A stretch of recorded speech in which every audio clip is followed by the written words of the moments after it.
RRU and General Rana for giving me this opportunity to address this August gathering, very knowledgeable gathering. I'm also very happy to come to Hyderabad because it is here that almost exactly 50 years back I underwent my training. We have the police academy here, which had shifted in 74. And ours was the first batch to have its full training here in Hyderabad. It used to be very dry land, and our director was a very tough person.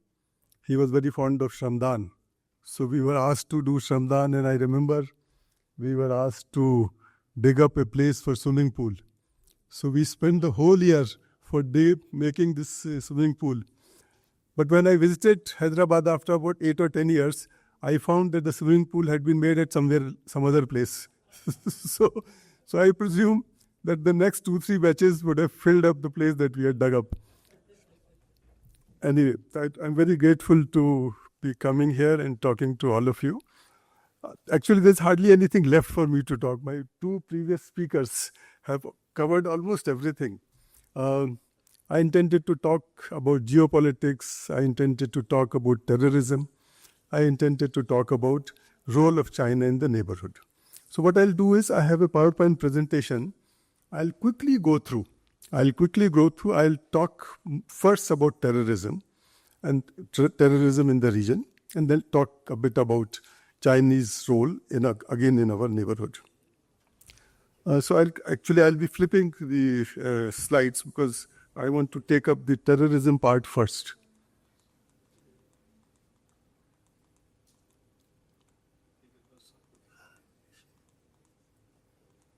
Yeah. So it has already been covered, and I'm sure that all of you know about role of Pakistan, which is there in spawning terrorism. Having lived in Pakistan for 4 years, I would tell you some of my personal experiences. You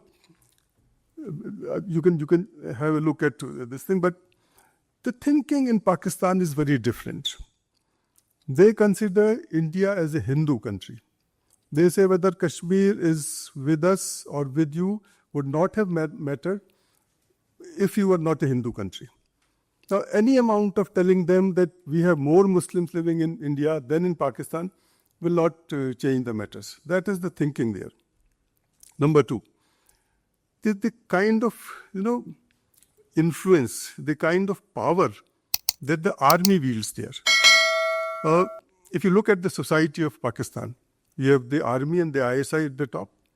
Then you have the bureaucracy, diplomats, businessmen, second level. Then you have the journalists and this thing. And at the bottom is the public, common public.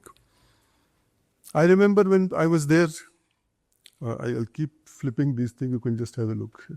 When I was there was a feeling that let's improve or let's increase people-to-people contact so that, people become more friendlier towards India. It doesn't matter. Because when it comes to issue of India, it is not the common people. And I can tell you, common people want better relations with India. It's the army, it is the ISI which will not allow. And I'd like to quote an example, quote an incident, what happened. You have this Khyber Pass. So it's about, I don't know if anybody has visited Pakistan. Anyone present here? Oh, you have visited. Okay, so you will know. So in Khyber Pass, it's about 3 hours drive, 3 or 3.5 hours drive from Islamabad. So the embassy decided that all the children and ladies will go and visit Khyber Pass, and you can see Afghanistan on the other side, Jalalabad and all those. So we went there. We reached there around 11:45 or 12 o'clock, started around 9 o'clock from Islamabad. Now ISI follows you everywhere. Actually all the telephones, everything are tapped, and if you have to go out of Islamabad, you have to take permission. The embassy has to take permission to go out of Islamabad. So we reached there, and there's a post called Michni Post. So we reached the Michni Post. It's an army post, and then army officer will be there. He will explain that, this is this, and that is Jalalabad. And Khyber Pass is the pass through which all these invaders came to India. It's an important thing. So this fellow was explaining it to us, all the ladies and children, we were there. When the ISI caught up, and he said, "Why are you explaining it to them? They are Indians." So in the middle of this thing, this fellow stopped. He said, "Sorry, we have to go back." He said, "No, we have come all the way from Islamabad. Can we stay here for 10, 15 minutes, go to the washroom?" And he said, "No, we have to go back." So we returned. On our return, we stopped at a petrol pump. So there was this huge Pathan who was sleeping. This was about 12:31. He was sleeping there. So we woke him up and we said, can we stay here for 10 minutes? We have ladies and children, and we'll just stay here for 10 minutes and go. So he said, "Who are you?" So we explained, we are Indians, we have come from embassy and all. So he said, that, "What is the hurry? Why only 10 minutes? He said, "No, you see these ISI, they will harass you, so we don't want you to be harassed." He said, "Just wait." So he was sleeping outside in the petrol pump. He went inside, came out with an AK-47. And he said, "Let me see who stops. I will sort out these ISI." And he made sure that we stayed there. We had our lunch there. That is the common sentiments. Of course, this is quite some time back. But that is the common sentiments, and I can narrate number of incidents where the Pakistanis would be very friendly with you. But when it comes to the crunch, these people have no say. They dare not talk about any betterment of relations with India. That is unfortunate reality in Pakistan.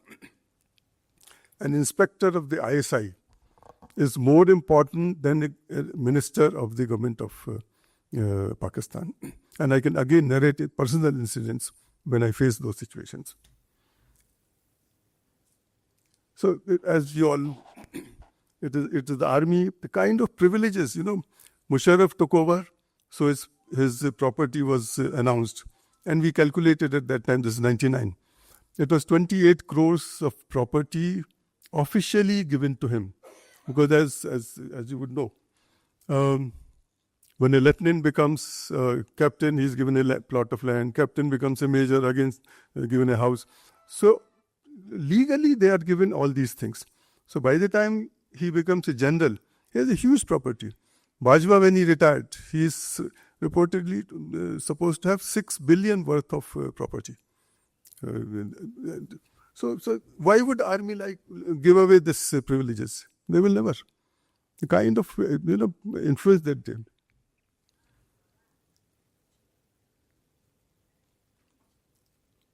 Yeah. West has always condoned army. That is the unfortunate part. Whether it is the army, whether it is A.Q. Khan, whether it is Osama bin Laden, Abbottabad. I've had the chance of going to Abbottabad.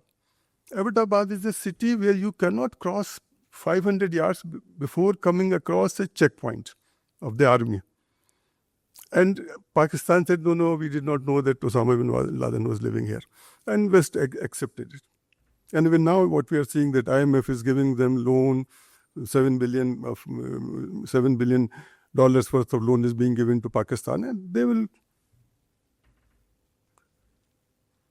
Yes, the change is that there is division within the army now, as what we saw when Imran Khan was removed. The Lahore Corps commander, his house was burnt and he was eventually sacked. DGISI is currently being prosecuted. So that's a change. There seems to be division within Pakistan ruling elite, and that is the Punjabi elite. So there seems to be some division in that. So it has all led to, see what happened is that from 47 onwards, Pakistan created this bogey of enemy of India. So army became important. They also created the bogey of Islam being in danger, and particularly during Ziaul Haq's time. So Islam became more and more, initially from this thing to fundamentalists, from fundamentalists to terrorism. So on these two planks, Pakistan has grown, army and Islam. And it has led to all kinds of terrorist groups. They find it very easy, instead of fighting with India, with the army, which they fought and always defeated, they find it very cheap option to keep sending terrorists. My previous speaker has already mentioned about the violence that is taking place in Pakistan itself. If you spawn terrorism, it will bite you also. It's exactly what is happening to them. Other area of concern is Afghanistan. There's no change in the thinking in Afghanistan. Whatever they were in from 98 to 2001, there's no change. Whether it's a question of women, whether it's a question of society, whatever West may say, whatever Doha agreement they would have signed, they have not changed. They continue with their same policies. That's how they are continuing. The number of terrorist groups continue to be operating from there. Number of important leaders have been, terrorist leaders have been caught from there. But as far as Afghanistan is concerned, but the good thing for us is that Afghanistan is now biting Pakistan itself now. So the groups in Afghanistan, which Pakistan at one time spawned, which Pakistan one time encouraged, are now biting back Pakistan. Yes, of course, if terrorism is prospering in this region, Pakistan, Afghanistan, then we have to be extremely careful, because there have been some instances in Kashmir where the weapons left behind by the Americans were found. Weapons left by Americans in Afghanistan were found in Kashmir. So whether these weapons can...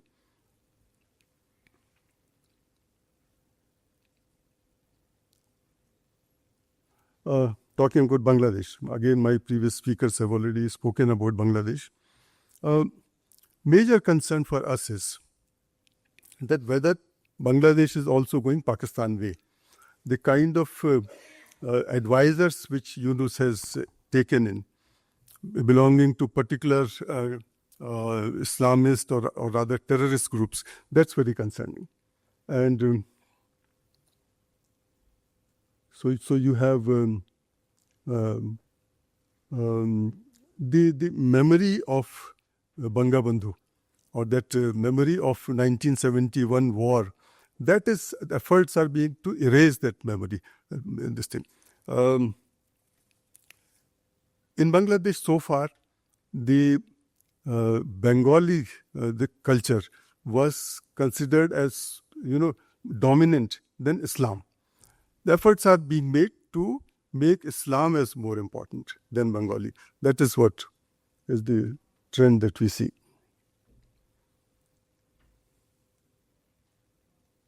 This is what is happening. I'm sure all of you are aware that this is what is happening in.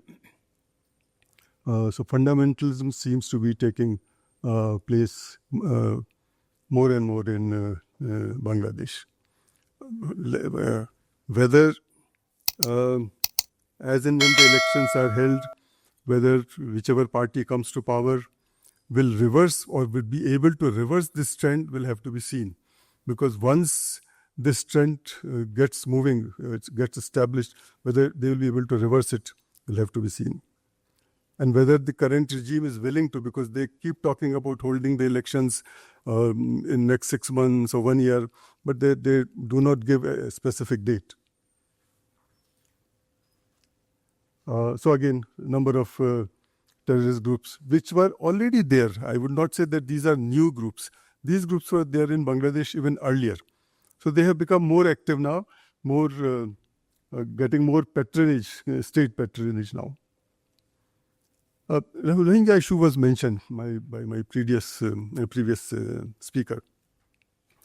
This is, I think, a cause of serious concern. And I was talking to somebody in Manipur only yesterday, and he mentioned to me that number of Rohingyas have been found in Manipur also.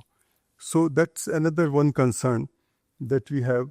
I will not go into the history of the Rohingya, this thing, but here you have almost 1 million of Rohingyas living in various camps in Bangladesh. They have nowhere to go. They cannot go back to Myanmar. Myanmar is not willing to take them. No country is willing to take them. Bangladesh is keeping them reluctantly. Most vulnerable. On the other hand, you have groups like Al-Qaeda, ISIS who are looking for recruits. So these are the persons who are readily available or most vulnerable to be recruited. And Bangladesh, in fact, I go to address the civil servants of Bangladesh. They used to come earlier to Missouri. They've stopped now. Invariably, they will ask me, why doesn't India take these Rohingyas? We can't afford India, such a big country, and all kinds of things that India. But of course, not legally, but illegally, there have been efforts to push these people to India, and number of them are there, and I think I'll show it to you. But these are the routes which the Rohingyas take for coming towards India. So we already have about 40,000 which are documented Rohingyas. Unofficially, there are about 100,000 Rohingyas. They are in different camps, including living in, I think even in Hyderabad they have. In Bangalore, certainly they have a camp. In Jammu, they have a camp. In Delhi, they have a camp. So they are living in various camps. Unfortunately, there's no proper guarding or proper kind of documentation of these Rohingyas. Sorry. So this is another cause of concern for us. And they are vulnerable to terrorism.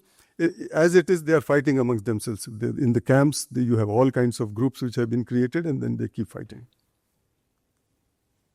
I'll again not go into the details. What was the role of Pakistan in the creation of Rohingya groups, and how it was involved in.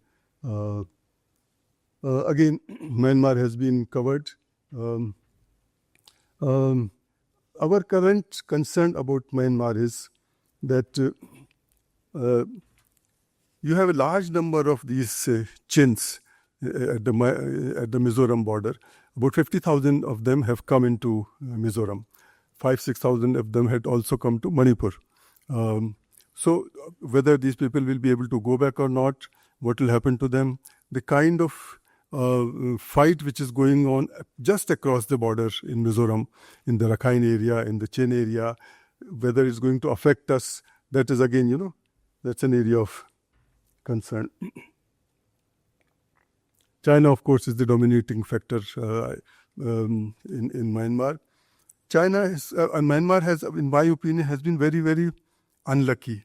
Right from the time of its independence in 1948, it was China who kind of got into Myanmar. And since then, again, I'll not go into the history of how this thing, but it is, Myanmaris are reluctant kind of into the lap of China, unlike Pakistan, which is most willing to be with China.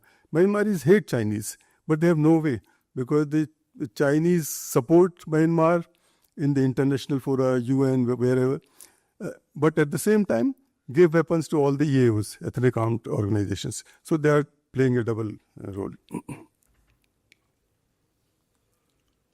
Again, we had been talking about narcotics and drugs in Myanmar in the earlier session. I'll skip this. Sri Lanka again. Again, it has been spoken about. Maldives, unfortunate, it's a small country, 400,000 population, and 200 people joined ISIS. Nasheed himself mentioned that. In fact, he made a request to Government of India that whenever these Maldivians go to Syria or wherever, India should help them, not allow them to go. Because this highest percentage-wise, Maldivians is the... now I will come back, sorry. Can you get it back? I'll go to the Chinese system.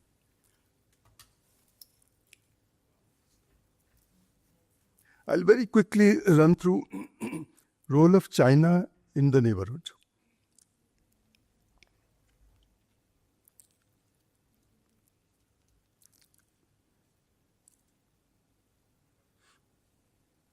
Just 10 minutes more.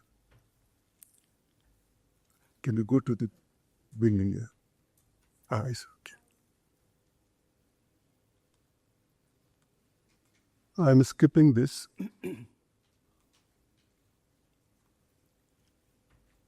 Yeah.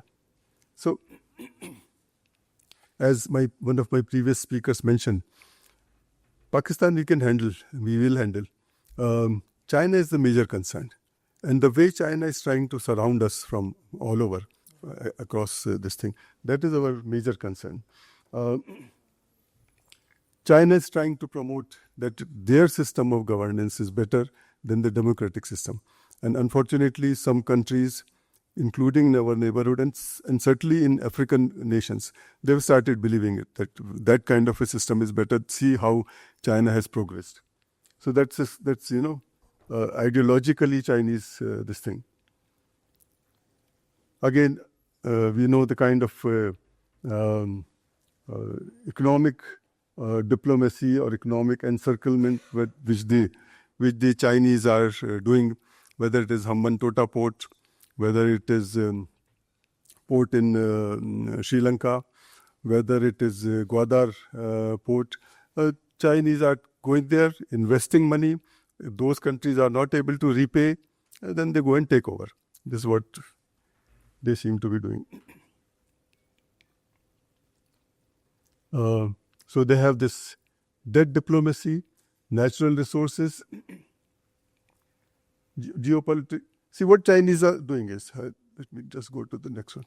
What the Chinese do is, they go to a particular country, say and offer them that we will have this infrastructure project for you, we'll have this project for you, and they'll give very attractive terms for those projects. Like in Nepal, like in Bangladesh, Pakistan is of course most willing to have all these, Sri Lanka, and they will kind of enter into those countries. Once they enter those countries, then they'll try to capture the political leadership. And they have all kinds of, in fact, one of the previous ministers of Bangladesh told me that Chinese came to her office saying with a briefcase full of money, saying that this particular IT project should be given to them. She refused. She was threatened. She was threatened, if you don't get this project to us, within 2 days you will be removed. And this is Sheikh Hasina's time, not the current government. And sure enough, she was removed in 2 days. So that is the kind of influence the Chinese have started wielding.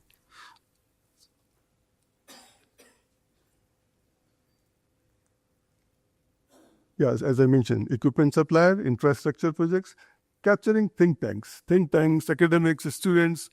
In Nepal, they told me that fertilizer to Sri Lanka. Sri Lanka refused to accept it, and they returned the ship back to China. China refused to take the ship back, forced Sri Lanka to pay the damages for the return of the ship, and forced Sri Lanka to accept those contaminated fertilizers. So these are the high-handedness of the...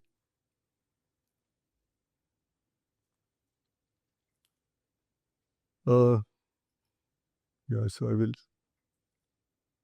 Again, I'll not go into the details of how Chinese influence is in Pakistan.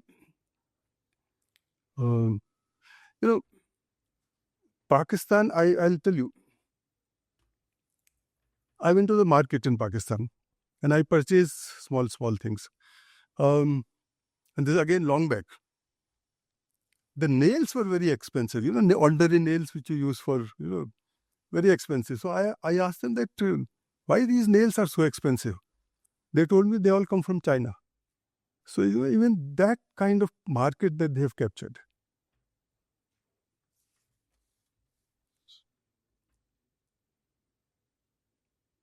And now we hear that, like in Myanmar, Pakistan seems to have agreed to have a joint security force in Pakistan, which will protect the Chinese. There are reportedly about 100,000 Chinese living in Pakistan, in which about 40,000 are only for CPEC. And so these people will be protecting. It has grave implications for us, because if you have these security forces which are part of PLA, or at least retired PLA, and if they are all along the CPEC, which is just across the border at some places.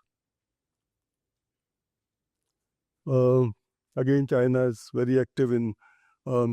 See what China does is, whichever countries are difficult to manage, whether it is Afghanistan, whether it is Myanmar, right now you can say in Bangladesh, they would like them to remain destabilized so that the other countries do not come.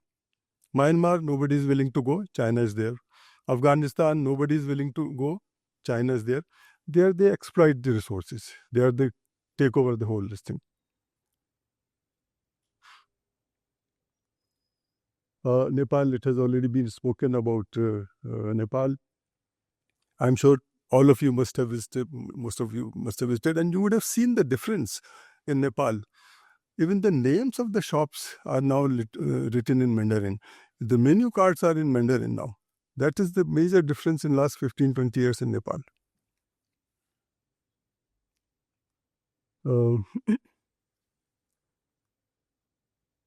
Maldives again has been spoken to.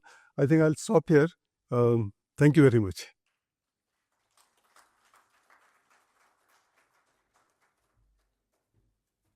Thank you for watching Drone TV, your gateway to the latest in drone technology, GIS innovations, and AI-driven solutions.